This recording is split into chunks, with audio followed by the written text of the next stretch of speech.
This is an EU tax grab. This is an EU power grab. This, by the way, is like Brexit #2. This is one of the things the Brits were rebelling about. And hats off to the Irish finance minister and the rest of the Irish government. They have a good thing going there.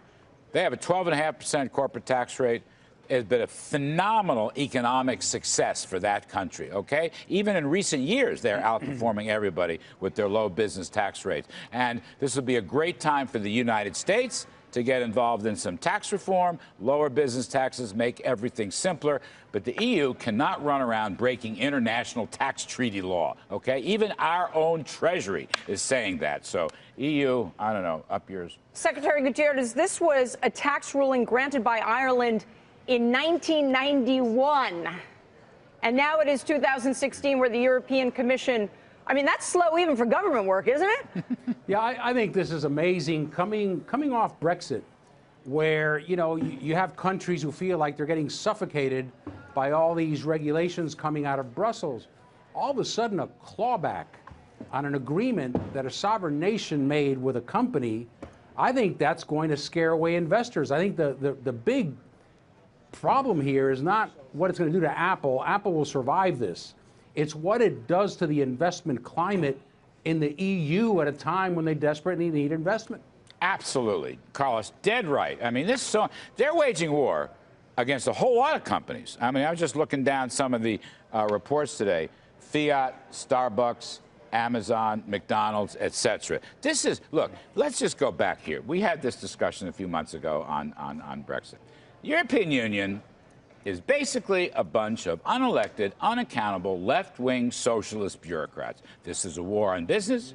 This is a war on money. This is a war on profits. And all they want to do is collect more money, to spend more money, and forget about the individual sovereignty of these nations. That's one of the key issues here. You know what? I hope we have more Brexits. I'm rooting for more Brexits. I want Ireland. Go Brexit. Well, and seriously. this is the kind of thing that creates the trend of more Brexits. Yes. That, you know, an overreach by Brussels. And I want the U.S. to go Brexit. Let's highlight what he means by the finance minister of Ireland, what he means by the back door. The Competition Commission exists in part to ensure that there's competition, two, to make sure there are not too many subsidies, right? They don't want any state aid. And this is understandable when you say you don't want the Chinese government funding steel businesses that are unprofitable simply to keep people in business, right? We think that's a bad idea. That's what state aid rules in Europe are about, to prevent bailouts, to prevent taxpayer money being used for bailouts. That's the reasoning they used for this, that this was an illegal state aid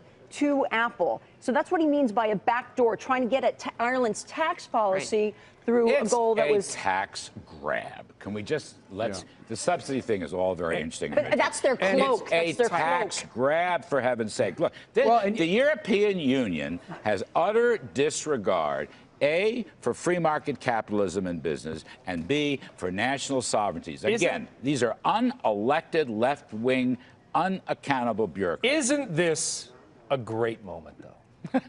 But, you know, it's Mr. Gutierrez, I'll tell you why.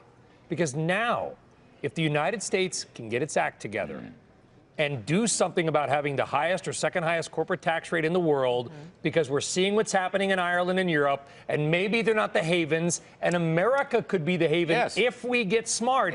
Couldn't this move be a long-term positive for the United States? Absolutely. Because the European Union has always been seen as a very, very safe place to invest, like the U.S., but I think this is going to scare the heck out of investors. A clawback on taxes, and even, you know, in Tim Cook's letter, he's saying, I didn't know I was receiving anything special. Isn't there sort of, I mean, it's sort of ironic because we're saying that it's going to deter investment, and yet analysts on Wall Street are saying it's going to have very little impact on Apple's business simply because that money will be held in escrow. Apple's going to appeal. It's going to be several years. We're not going to have any resolution. People will forget about this. Apple will go on producing iPhones and be fine. And yet we're saying this could be. Why would this be the moment? I mean, why should it be the moment if there is no visible impact on the stock because of Apple? what it says about the European Union. I think this is so much bigger than Apple. And again, you mentioned it, this is cash flow in every 76 days. They'll get through this. Apple is fine. It's just other corporations that are looking at this and saying, what's going on in Europe? Hey CNBC fans, thanks for checking out our YouTube channel. Here you're going to find videos packed with all of the information that you need to be smarter about your finances. You can subscribe by clicking right here and click on all the videos around me or the I right here to watch the latest from CNBC. Thanks for watching.